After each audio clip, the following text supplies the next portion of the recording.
The following is a production of DallasCowboys.com and the Dallas Cowboys Football Club. How about them Cowboys? Yeah! Go Cowboys! This is Talkin Cowboys. Streaming live from the Dallas Cowboys World Headquarters at the Star in Frisco. C.D. Lamb, touchdown. End zone, Jake Ferguson. Prescott keeps it, and he bangs it in for the touchdown. And now your hosts, Isaiah Stanback, Patrik Walker, Josh Rodriguez, and Kyle Youmans.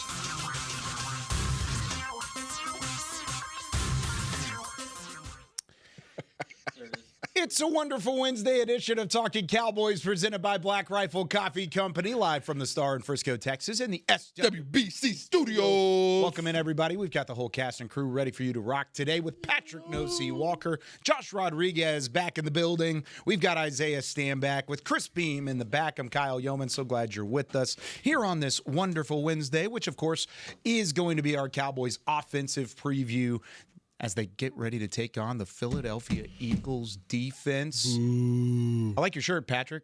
I just realized that you got one of those. Yeah, absolutely. Man, where's mine? I need to go find one. Ask Beam. He was handing them out like Beam candy. was handing them out like candy. And then he saw me and he's like, "Oh, yeah, not that." And he guy. turned around. We need to find one for everybody. Yeah. I agree. Stupid, dude. We're going to have QB Vision coming up in the next segment. Isaiah Stanback, I saw you down in the training table doing a little bit of film study. You saw me? You were sneaking on me? I kind of like peeked around the corner. Freaking A. Yeah. You were down there. Thankfully, that's what was on your computer. It's giving stalker. Listen, everybody sees me in there. I be in there getting my study on, you know what I mean? It's performative. Trying to make sure that we make sure our family is the smartest ones in the room, you know? Isaiah, instead of going to like on. instead of going to a coffee shop and studying out in public, he Yeah. just sits here and lets like Dak walk in front of Yeah, him. he's like that one muscle-bound influencer that's just like, "I'll take 10,000." It's No, so you- funny. yo, 'cause it's like those old like 80s and 90s sitcoms where someone's sitting at the computer, but it's not actually something on the screen. It's like 100%. It's like a piece. It's like paper with some Yeah. lines on it, right? Bro, it's literally to the point now where all the coaches, Will McClay, scouts, they all come back. All right, what are we looking at today? Oh. Like, Now, do you tell them or do you like sugarcoat it a little Oh bit? no, I'll tell them straight up. Yeah. And we have some good conversations. Not like, man, this secondary's been trash. Trash. Yeah, you haven't done any Not of that saying with that them? this week. No. Okay. He's playing the Firefox dinosaur game. The Firefox Playing dinosaur. Snake on his Nokia. hey, What are we looking at today? And he's like, he's just playing Mario Kart on like someone. exactly. I love it. All right, Playing Galaga. back to Gallagher. I think your microphone's off there, bud. Oh, hello. There it is. I didn't touch it, Beam. Oh, There it is. now you sound You didn't touch it. Hello. There it is. Touch There you go. And we He's get you playing back in Gallagher. the building, and now your microphone's just not wanting to work. What the heck's wrong, man? Unbelievable. What the heck? touch If it's not one thing, it's the next. It's Gremlins, actually. The studio gremlins. Yes. By the way, speaking of studio, By the speaking of by. gremlins, and speaking of trolls, we got to reveal what happened this time last yeah, week. now that now the that Josh culprit is back in the building, I have a bone to pick with you, sir. What? You guys tricked us. the clapper, the clapper fiasco. That wasn't real. That was not real. And I thought it was I thought it was 1,000% real. That was pretty doggone good. Beam and I got you pretty good. You did. 1,000%. And I thought Whoa. that's like the best Yeah. practical joke you could pull on somebody. It- It's harmless. It was hilarious. Well, it started as an innocent way of doing it, but Beam like took it to the next step because we were just messing with Isaiah, and then Isaiah did the clap at the beginning of the episode, and then Beam changed it. I was like, okay, we're doing this then. You kept the And bit going the whole time. Yeah, no, if you're into improv at all, Yeah. it's yes and. So I just kept going with it, and yeah, we got you guys pretty good. Boy. Here's where When he Bill- started saying it changes colors, like, oh crap, how many colors do I have in here? Yeah, but that was a part of it because we never talked about changing colors. I was like, no, so if you say the color and then you clap, like it was hilarious. you really had us. And Beam and I were communicating via telepathy. Yeah. You had us going. Here was the tell. Eventually, this is where we started to think like, Bro, wait a we minute. didn't have Later- any idea. No, later in the episode when the timing became off. So earlier just in the figured it episode, was no, like earlier in the episode, Alexa, it was like like, clap, it was clap, just- lights. On the back end of the episode, it was like clap, clap. Oh, it didn't work. clap, clap. And it was because Beamer was back there like, oh, crap. I had to switch pages. He had forgotten the bit. No, I had to switch pages on the iPad. Got him. Dude, it was so funny. That was nice. It was hilarious. They cooked us. My favorite part about it is Josh just like didn't even say anything at the end, and then once we all kind of got up, he goes, "It's not real." He just goes, "It's not real." They cooked. But the clapper, the 1-2, and I was even thinking in the middle of it, I was like, I feel like that's going to be problematic at some point. Right. Some show, Mickey Spagnola is going to be like, I can't believe this, and then it's going to change to orange, just like that. You know, like I knew there was going to be something there, but. Man, good job. Well done. Of course. Joke number one. I wanted to wait for you to get back in the building. More improv for Talkin Cowboys. I love it. No. And also, now that you're back in the building, this Friday, we get to wear our family Yes, we do. Our hoodies. Yeah, I'm so excited about Absolutely. Ready. All right, Pat, let's get into some news and notes. Absolutely. So, first and foremost, the Cowboys did waive linebacker Damone Clark, former fifth-round pick.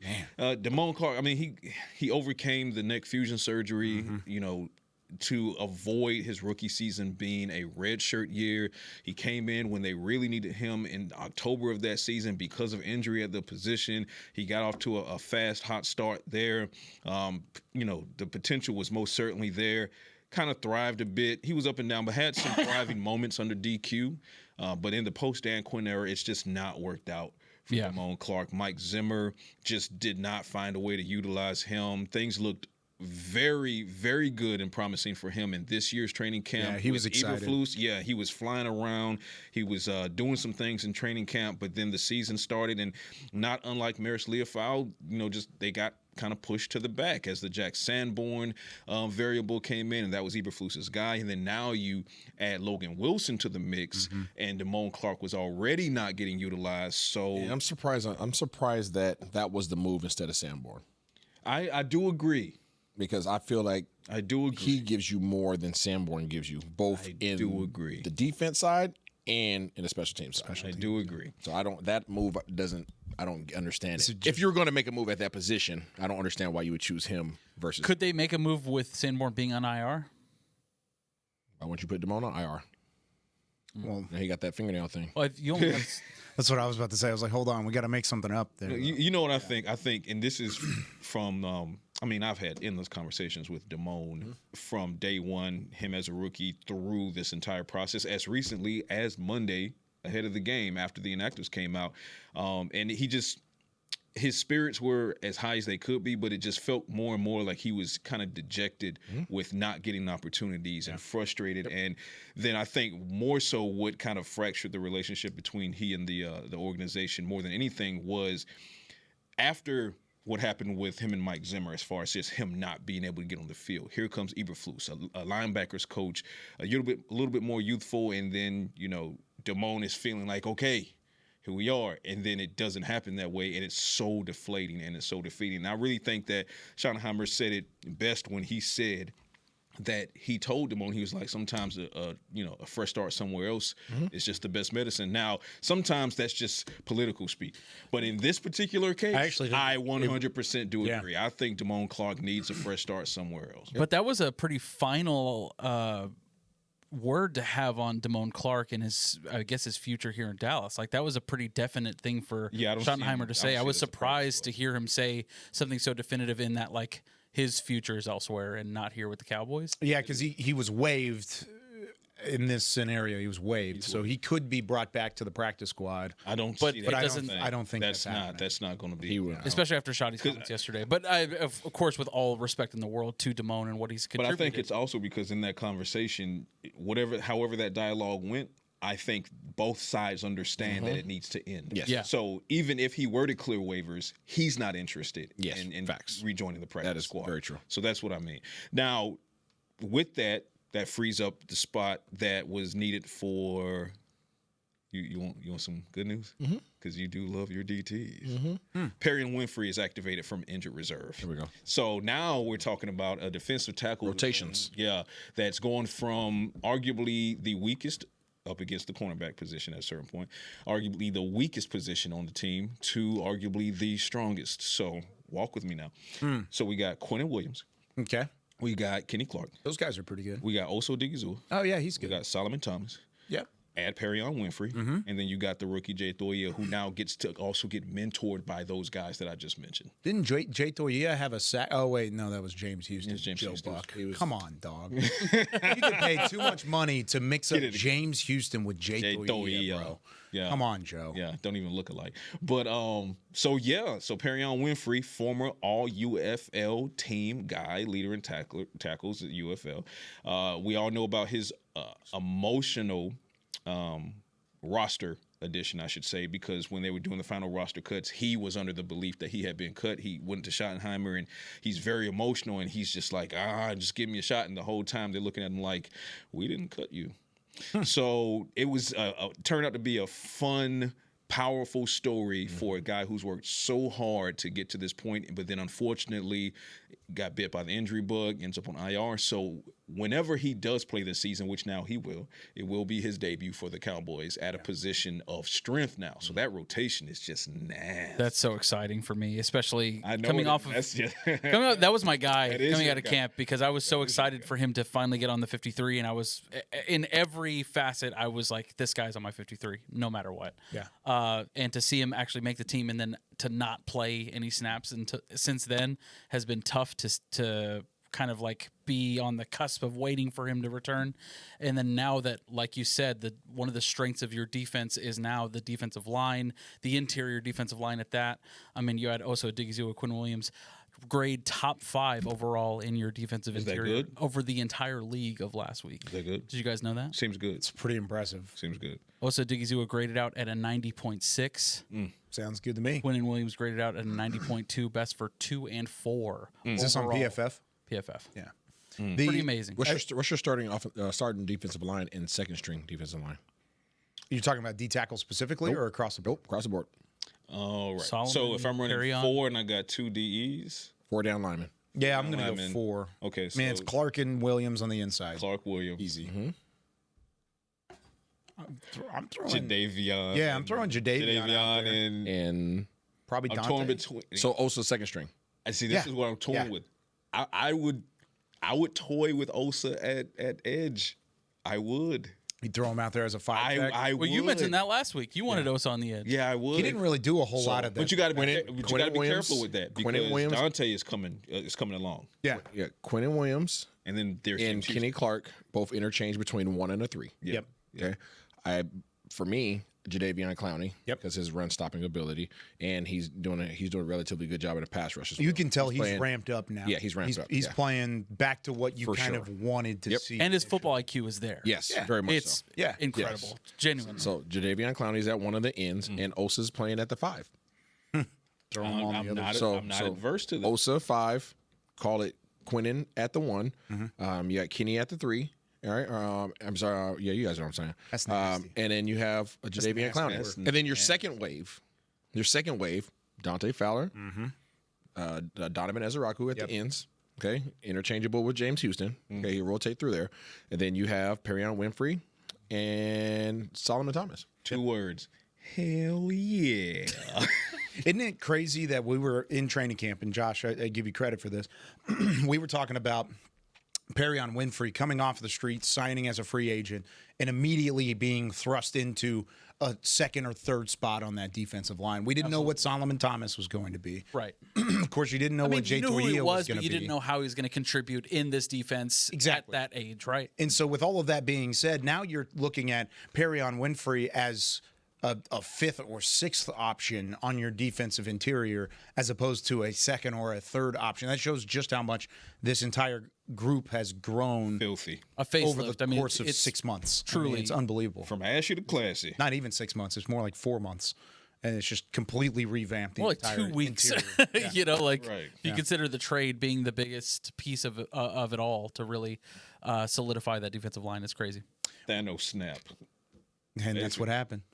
Any other news and notes, Patrick? Yes, the Cowboys did waive Wesley French from the practice squad.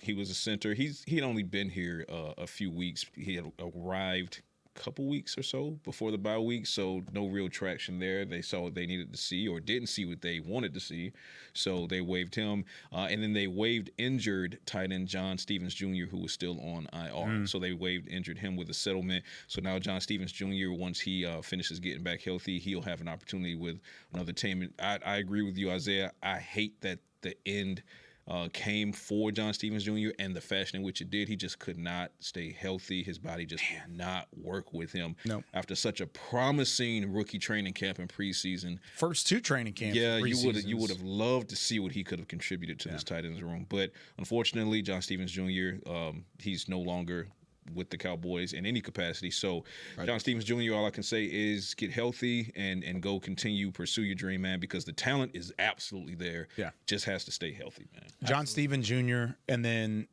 you talk about Damone Clark. Those are 2 really good dudes that the Cowboys had to move on from.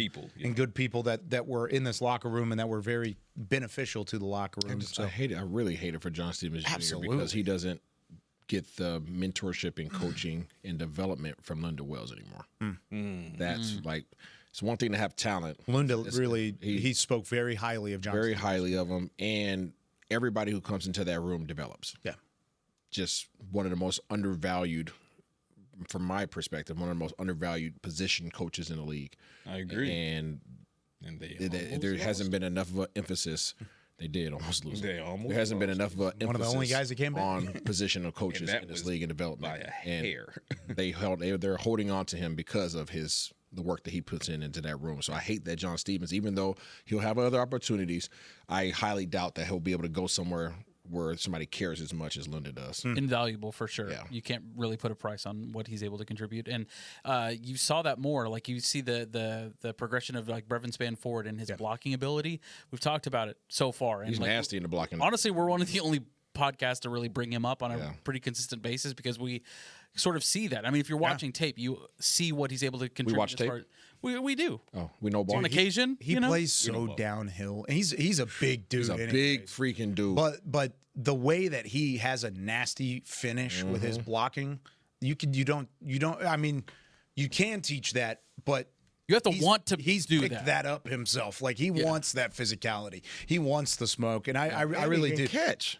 And he can catch, and his yards after catch. Man, come on. What are we doing? Like just a high talent, high ceiling guy whose body has just been betraying him in his young NFL career. You're talking about John Stevens. Yeah, John Stevens. Yeah. So that's what I mean. I'm really hoping that he can stay healthy, and if he can stay healthy, if he lands somewhere with the right type of coaching, I hope in a year or 2 from now we're looking back at it and we're saying that's what we wanted to see with the Cowboys. Bravo. And of course, it'll be no one's fault. It's not a situation where the Cowboys gave up on him and he went and balled out somewhere else. Like no. For both of these guys, they gave them opportunities. Yeah, they gave him opportunities. He just could not stay healthy. And we're not talking about minor injuries either. No. I mean, we're talking about 2 devastating injuries. Right. You know what I mean? So. But I could see him like do really well on a team like Baltimore or a team like the Patriots, and flourish really if he's given another opportunity. Got to be in the right spot. Or the Colts. Yeah, 100%. And stay healthy. That's the other big thing. Just don't go to Philly. Yeah, we'll figure that out. Speaking of Philly, let's talk about the Philadelphia Eagles defense. QB Vision is on the way. Isaiah Stanback's been breaking down the film. He's going to tell you exactly what the Cowboys offense is going to see in this matchup coming up on Sunday afternoon. More Talking Cowboys right after this. Every day begins with a promise to work hard and to build a future. That's why we're here, providing the tools, expertise, and John Deere equipment you have relied on for generations to help you get the job done right. We're with you. That's our promise to you, because no matter the project or the challenge you're facing, we're with you. We're united. If you're looking for fresh American roasted coffee that gives back, you need to head to your local grocery store and pick up a bag of Black Rifle coffee. That's right, America's coffee is now available in the coffee aisle of a grocery store near you. Black Rifle Coffee Company is veteran-founded with a mission to give back to those brave men and women who have served our nation. Every bag, box, or can you purchase helps support that mission. Head to your local grocery store and roast yourself some Black Rifle coffee today. I'm home. Hey, Mom, before you ask, I've done my homework and the dishwasher's unloaded. Nice. Hey, can you... Hey, hon, yes, I've got the finale ready to play. Here's your wine. Wow. Isn't it nice not having to ask? We think so. That's why if there's a network interruption, AT&T will proactively credit you for a full day of service, guaranteed. Credit for fiber downtime lasting 20 minutes or more, or for wireless downtime lasting 60 minutes or more caused by a single incident impact 10 or more towers. Restrictions and exclusions apply. See att.com/guarantee for details. How's it going? You see that Cowboys game? Oh, I watched. Been seeing some good things. Totally. They have some talent. Yup, some great talent. And they got some fight. Hoping this is the year. Me too. Oh, I'm Cody, by the way. I'm Travis. Nice to meet you, Travis. Go Cowboys. Go Cowboys! Make a new friend based solely on their shirt choice. What would you like the power to do? Bank of America, the official bank of the Dallas Cowboys. Copyright 2025 Bank of America Corporation. Back to Talkin Cowboys. Back here on Talking Cowboys, presented by Black Rifle Coffee Company. This segment is brought to you by Invisalign, the official smile of the Dallas Cowboys. Back with Patrik Walker, Josh Rodriguez, Chris Beam in the back. I'm Kyle Youmans, and I see this comment here for the fifth member of our crew. Michael in the comments said, bro, seriously, every episode I'm more convinced of Isaiah Stanback being part of the coaching staff of your Dallas Cowboys. And then he put in parentheses, he said, I like that. Bring that wisdom, bro. That's a good segue into a little bit of some... Wide 80. Wide 80. It's time for QB Vision with Isaiah Stanback. I hate that this has become the tradition of this segment. It's a thing. First of all, shout out. Appreciate the love. You won't find me in any coaching rooms, unfortunately. I will stay on the media side to make sure that that's what all coaches say before they take a new coaching job. Yeah, you have a really big personality. You have lots of love to give. You have... Listen, I need to... Your arms in many fires, if you will. I need to be attached to my family. He's... Sounds like Lane Kiffin is what he sounds like. Oh, yeah. That's what he sounds like. Yeah. Wow. He sounds like, oh, I'm at Ole Miss. I'm not worried about that Florida job, or I'm not worried about that LSU job. Dang. Show me the money. Exactly. Uh-huh. All right. Now we're getting to the bottom of it. Ted DiBiase, everybody's got a price. Hello. All right, Link. All right. Let's talk about it. We're about to play the Philadelphia Eagles. The Philadelphia Eagles, we all understand that this is not the Las Vegas Raiders. Okay? Let's just keep it 100. And what were the Raiders, you said? Trash. And what are the Eagles? Not trash. Not even recyclable. Not trash. Not compost, not any of that stuff. Listen, the Eagles are good, man. Keep it 100. I am looking forward to this matchup because I think both of our teams are built to beat each other.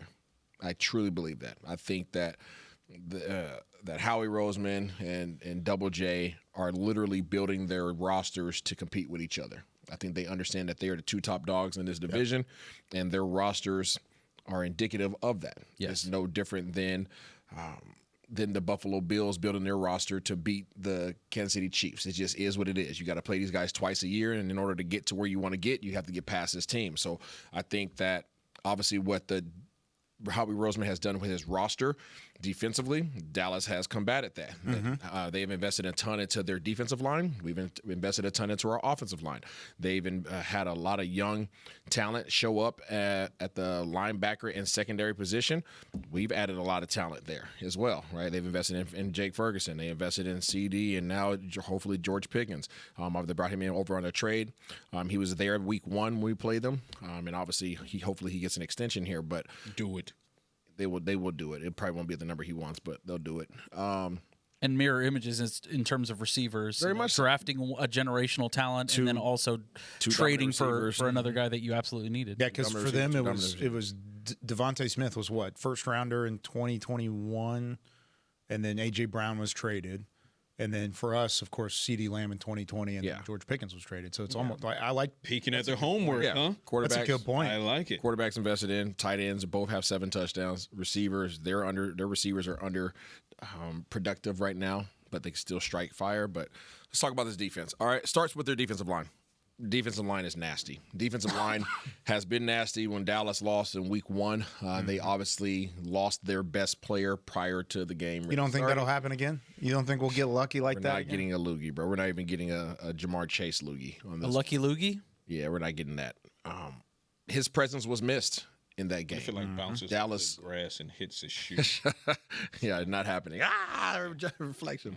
I think Dallas had. What happens to Tyler Guyton? Tyler Guyton? Yeah. I believe that Dallas had more success the than they Oscar. would have had in week 1 in the running game because Jalen Carter was not present. I'm not taking anything away from our offensive line, but we know that Jalen Carter is one of the best interior defensive linemen in the league. That's factual. That's true. He wasn't there because of his actions. Yeah. He will be there. Yes. You think he's ready for this game, too? Yes. Jordan Davis will be there. Moro Ojomo will be there, number 97. And then there's a new guy that they added. Who's that? Jalen Phillips. Jalen Phillips from Miami. Dolphin. They have him listed as an outside linebacker because they have it on the depth chart as a 3-4 defense. He will be there, and he's a dude. This defense. But we don't know him as much. Are you sure he's a dude? He's a dude. Oh, okay. And he has infused even more energy into this defense. I truly believe that their front 7 is the best part of their defense. Their defensive linemen are all dangerous in their own right. Jalen Carter is disruptive. Jordan Davis is hard to move. Moro Ojomo is active and very physical. And now they have a true pass rusher that can be disruptive. They didn't have a disruptive pass rusher when we played them in week 1. Now they do. In Phillips, Jalen Phillips is a disruptor. Number 50, he'll be standing up on the edge. I don't remember if he switches sides, but I know he'll be over Terrence Steele. So that front line is something that you have to be concerned about. I went back and I watched week 1. I loved how intense Dallas played. Dallas played very physical. If this is a ball game that Dallas wants to win, you're going to have to out-physical the Philadelphia Eagles. Arr. Yeah. So, like a pirate. Are you still on radio Listen, time? listen, matey. It's a hell of a matchup, man. We're playing the Buccaneers. I truly think that they probably have the best linebacker core. I think they probably have the best linebacker core in the NFL. Wow. Ooh-wee. That's my Best opinion. one? That's my opinion. They have the best line. In my opinion, they have the best linebacker core in the NFL. And linebackers haven't given this team any problems, have they? At the moment. At the moment. At the moment. That's all I can speak to. At the moment. That's all I can speak to. Zach Bond is smart. Very smart. Cerebral. This defensive line, just for the same reasons why I wanted Quentin Williams and Kenny Clark playing together, it's hard to get up to that second level. So when you're spending your time at the offensive line blocking those interior defensive linemen, their linebackers don't wait. Like, they really don't wait. Like, their linebackers react the way in which I wish that our linebackers had up until this point of the season. Yeah. When a hole opens up, Zach Bond freaking hits it. He's going. He's not waiting to see what happens. I'm not waiting to see if he's going to go in door A or door B. He's taking whatever door opens, and then they're playing off of that. They have Nakobe Dean, who I've had the pleasure of meeting and talking to. Listen, the same way that we speak about DeMarvion Overshown in terms of his passion for the game, same vibes I get from Nakobe Dean. That is correct. He loves the game of football. Correct. Like, genuinely, it's exuding off him. Like, it just radiates. Go Dogs. He's a dude. Thank you. He'll be the one in the elbow brace. He's athletic. He makes it very difficult. I talked a lot about how Jake Ferguson's going to have a day for Dallas to be successful offensively. Well, he's got to deal with Nakobe Dean. And Nakobe Dean can run. You're not going to outrun him, right? And he's going to be in your hip pocket. You're going to have to make contested catches. He's going to be there, right? He's always going to be in the play. Jalix Hunt, 58. He's a dude as well. So front 7 is a problem. You got to meet them head up, right? Take care of your business. You were able to have success against them last time. Do it again. Except this time you got to block 98. Okay, so tight ends were physical last time. I was very impressed with our guy Brevin Spanford. He was very physical. Schoonmaker was actually. I was about to say Schoonmaker. I remember being really physical. In that Schoonmaker was physical, so they were amped up for week 1. And they utilized Ferg a lot in the passing game. Yes, they used him a lot as a receiver in that game, and they kind of had Schoonmaker as the physical enforcer. Yep. And a lot of that allowed for Ferguson to do what he did, which we were just talking about yesterday, is something that you want to get back to. Correct. So they listed as a 3-man front, but it's really a 4-man front. They'll stand up Jalen Phillips. He'll be like a kind of in a bicycle stance. So I consider it a 4-man front. They can call it 3-4 all day long. It's 4-3. Let's go to the secondary.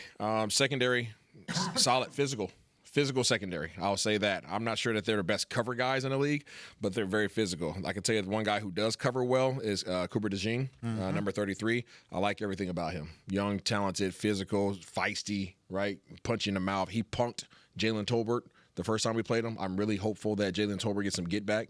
He came downhill in the screen game. Jalen Tolbert was supposed to be blocking and just slapped him around. CeeDee Lamb had to come to Jalen Tolbert's defense. Dak Prescott had to come to Jalen Tolbert's defense. So I'm hoping that Jalen Tolbert get some get back within the parameters of play, and don't hurt your team. Don't get a 15-yarder. Don't do that. So Cooper DeJean's nice. Reed Blankenship's one of the better safeties in the league. I think he's smart. He's reactive. He goes sideline to sideline.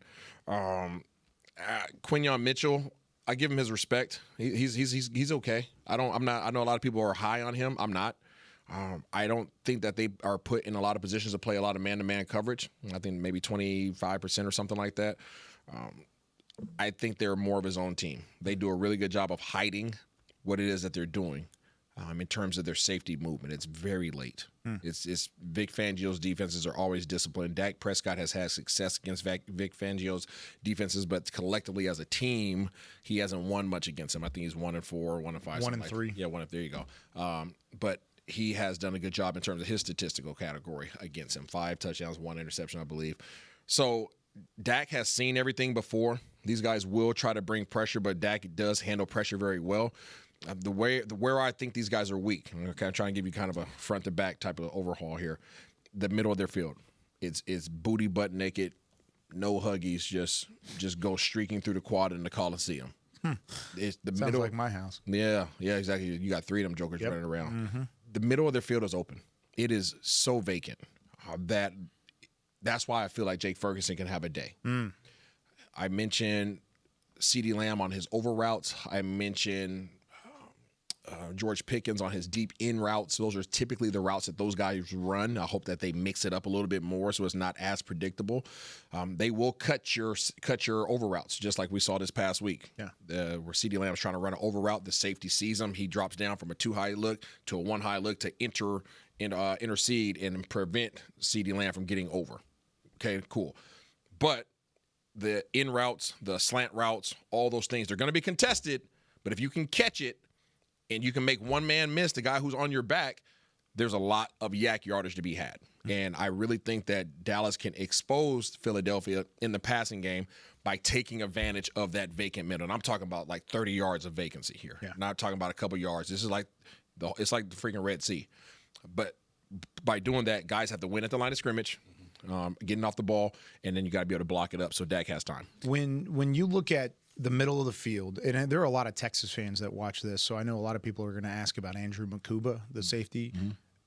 What has he been tabbed with doing in this Vic Fangio type of defense and in his system, and how has he played to start the year as a rookie safety? Yeah, they usually roll him down to be like the down safety. He'll start high. Again, they'll give a 2-high look, and then it'll be like a late rotation, right? It'll be a late. What's that sign there? Yeah, I don't know. I don't do that. It'll be a late. I'm not a Texas fan. We're talking about Andrew Makuba. We didn't tell you congratulations on being ranked, by the way. Oh, yeah, thank you very much. Yeah. Our college football minute's coming up on Friday. We'll talk about it plenty. Yeah. So they do a lot of late rotations, and they'll cut those guys. So what they're trying to do is they play their safeties really deep. They really try to get you to hold on to the ball, right? We've seen this before. Denver did a really good job about this. I made everybody aware of what Denver did. Denver brought pressure, though, and really counted on their front 7 to get home while you were sitting there patting the ball, waiting for your guys to get beyond their secondary. Don't try to get beyond their secondary. CeeDee Lamb did a really good job of it in week 1, but it was off of double moves, right? CeeDee Lamb was able to get him, fake the in route, fake the post route, get them to bite on it, and then break it back out to the sideline. He had a lot of success versus them on that. George Pickens was able to get some pass interference calls because Dak had the time to sit back, pat the ball a little bit, and throw the ball down the field and let George Pickens try to get it. They held him. We got the ball all the way moved to the goal line. We had some success in week 1 versus this defense. I'm not saying that you can't beat this defense. I'm saying that they are very vulnerable to get beat, but you have to protect. And Absolutely. you have that afford the time. You have to have the time. Your guys can beat their guys. Our receivers are better than their secondary. Our tight end can body up. I'm not going to say he's faster and can out-route him up, but he can body up. You can get the ball to Jake Ferguson on some plays across the middle, 12 yards, 15 yards, whatever it is, but it's going to be a contested catch. Don't expect a whole lot after it, catch, tackle, whatever. And then you have to be able to run the ball. If you can run the ball effectively, you can control this game. It's going to be competitive. You're going to have your wins, you're going to have your losses. It's going to be a freaking battle royale, but you can beat this defense up. You truly can. You're going to have to do it by having sustainable, long, methodical drives. And then when you get your shot, you got to connect. I love what you're saying about Jake Ferguson and the ability that he has to sort of take advantage over the middle. And it's one of those things where, at least for the Cowboys, if they're able to take advantage of that early, the Eagles are smart enough, especially Vic Fangio, to account for that. If they see the Dallas is attacking the middle, then they are able to, and they will adjust. And you have to be able to take what the defense gives you, which opens up CD and George. And that's exactly what you want to do. And a part of that, too, is like, I don't necessarily think you need to just pound the run game the entire game. Like, I really don't think that that's necessary. It's also not going to happen a whole lot of effective. It's not going to be effective. No, I think you have to rely on quick passes. Let that set up your run game. Like, that's where I'm at. Their linebackers are so aggressive, and they're so good, right? They're so reactive to the run, right? So if you have success in your run game, Zach Bond, Nakobe Dean, they're not waiting, right, to see if you're handing the ball off or doing play action. They're shooting the gap, right? So if you can establish a running game in the beginning, I'm talking about 4 yards a pop, right? I'm not talking about no big splash play. 4 yards, 4 yards, like consistent. Like crap, man. These guys he's running into the back of the lineman, but then they're falling for 4 yards. Like, all right, it's 2nd and 6. Crap. If you can do that consistently, then those linebackers have no choice but to react to the run. And now Jake Ferguson can eat. Now CeeDee Lamb. Exactly. And when we're talking about mirroring what Philadelphia does, use Jake Ferguson like they do Dallas Goedert, because there are so many situations where he's wide open in the middle of the field because teams are having to account for Devontae Smith and A.J. Brown, and Goddard is wide open. Please do that. So everything that you guys are saying, it all points back to one spot on the field for me. And it's the offensive line. 100%. And it's got to start up front. When we come back on Talking Cowboys, is this offensive line whole again in order to take down Philadelphia? Are they talented enough now that they are whole, they are healthy, all 5 guys are up front, that they can handle what Philadelphia has on that defensive line? We'll talk about that when we come back.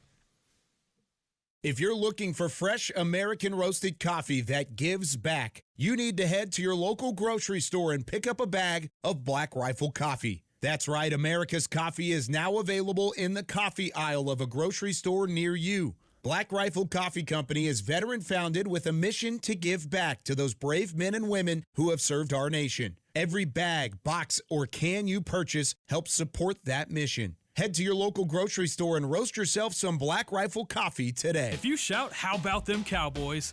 you have that undeniable passion that's the heart of Cowboys Nation. And if you like to drink Dr. Pepper, you love the unique blend of its 23 flavors. Together, your one-of-a-kind fandom paired with the one-of-a-kind taste of a delicious ice-cold Dr. Pepper is the game day lineup that can't be beat. Better yet, gather your Cowboys and Dr. Pepper fan friends to watch the next game and crack open a delicious ice-cold Dr. Pepper for everyone.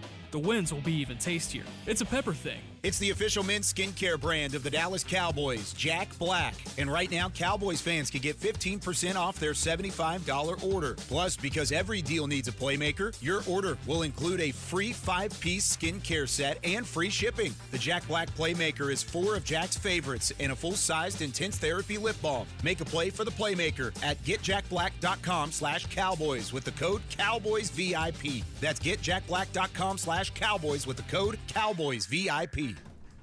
I'm home.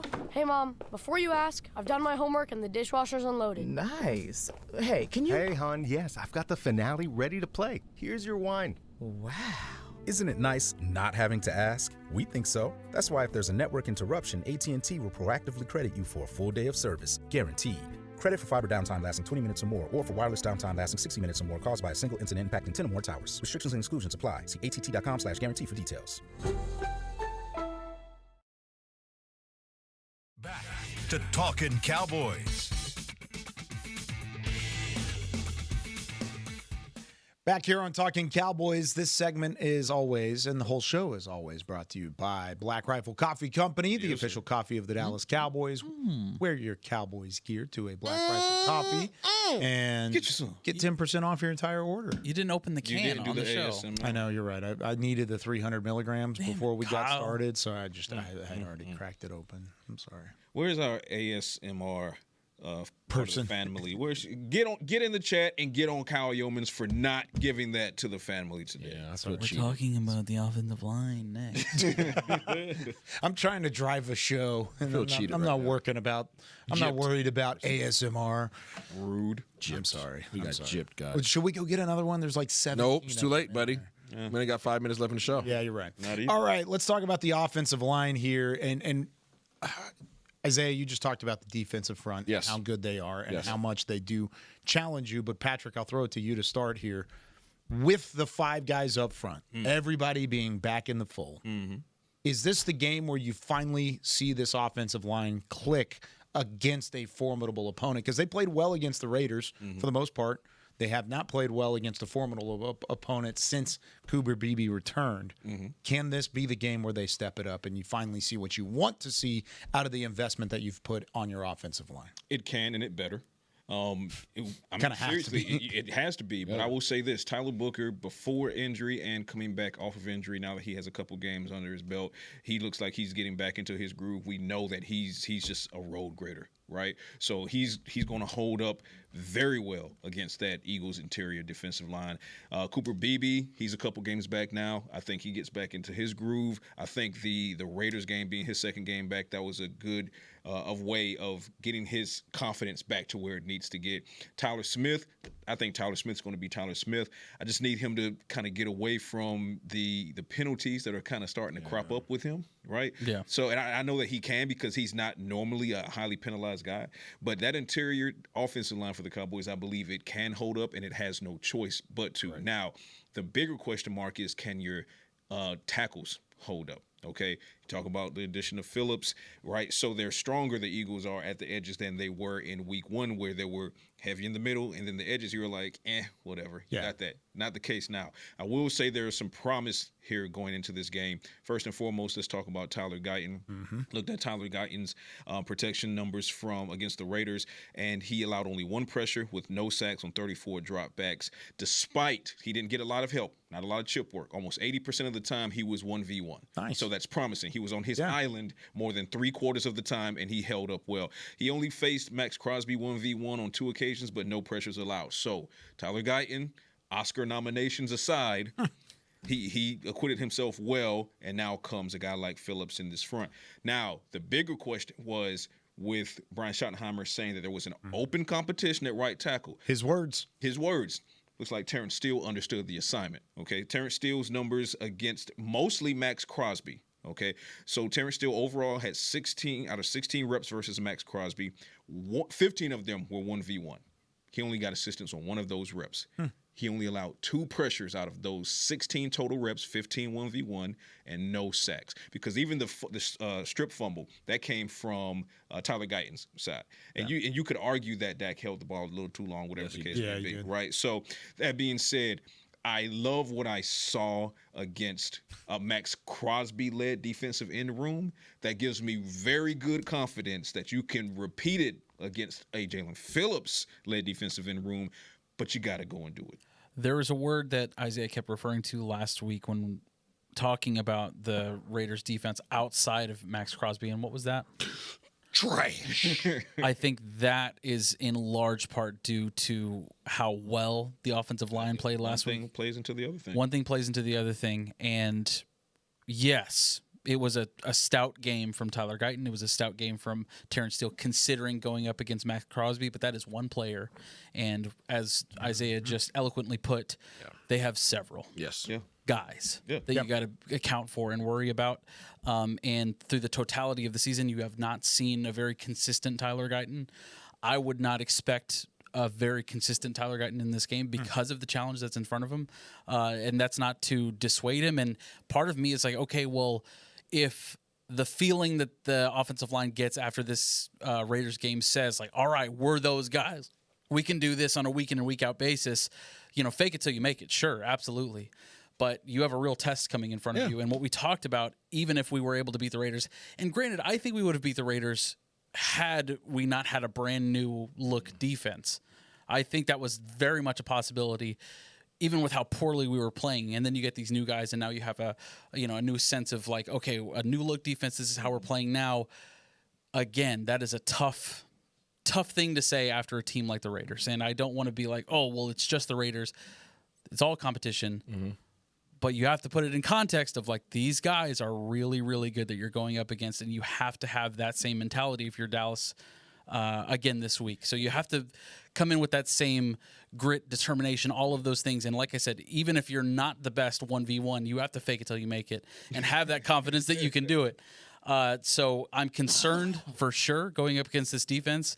And this feels like another one of those games where the Dallas Cowboys have to be perfect on basically every level to win the game. So I agree.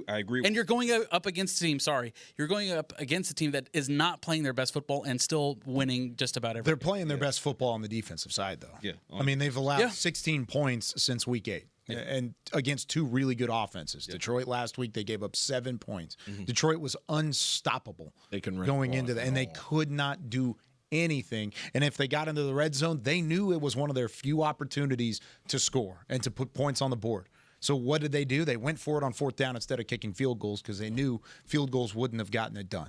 So I do agree with Josh. One thing plays into the other. Absolutely correct. And we're talking about the Raiders. Absolutely correct. What I would counter with, though, is if these numbers that I was seeing from Tyler Guyton and particularly Terrence Steele versus Max Crosby, if these numbers had a higher percentage of chip blocks and assists, then I would be more inclined to say, okay, well, it's more so because the interior defensive line against the Raiders were so poor, it allowed for the Cowboys to throw extra bodies at Max Crosby. Terrence Steele and Tyler Guyton, they were doing this in one-on-one on an island with Max Crosby. So while I do agree, I would add that context to say what we do agree upon is that consistency needs to happen. They've been inconsistent, both of those guys. Yeah. So they need to replicate what they did last week. But considering who they were on an island against last week, Max Crosby is a whole dude. Yeah. So I'm Phillips is a dude. Phillips is not better than Max Crosby. No, facts. No. And listen, he just has more around. Right. I have confidence. I truly do. I think that our offense will have success. You're going to take some L's. You're going to take some sacks. You're going to take some tip balls. You're going to take some L's, right? It's going to be a battle royale. It's going to be like a game of Pong going back and forth. Yeah. Okay, you're not going to feel as if there's just this wave of, it's not going to be a wave of just, you're just dominating the Eagles. You're going to have a negative play. You're going to have a positive play. Negative play. It's going to be back and forth. I have confidence, but this team they have to do 2 things. This offense we're talking about. They have to play as a unit up front. They can't be individuals, and you have to have emotional intelligence.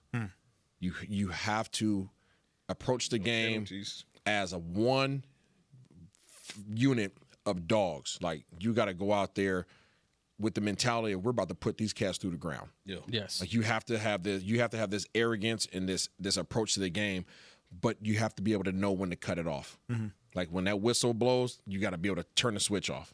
Okay, it's not going to be no clap-ons, all right, like we doing here, but you got to be able to turn it off, man. I'm excited. I'm excited because you're going to find out who the heck you are this week. I like that. You're right. I like those words. A lot of different things going to happen throughout the course of this week leading into that matchup with Philadelphia coming up on Sunday. Tomorrow, we're going to flip it to the offensive preview for the Philadelphia Eagles taking on this new-look Dallas defense. Can what Dallas did at the trade deadline and getting them back from injury, can that help out what this team is going to do against the Philadelphia offense, who has not been playing their best football as of late? More to come this week here on Talkin Cowboys. For Patrik Walker, for Josh Rodriguez, Isaiah Stanback, Chris Beam in the back, I'm Kyle Youmans saying so long from Talkin Cowboys. We'll see you tomorrow. This has been a production of DallasCowboys.com and the Dallas Cowboys Football Club. How about this, Cowboys?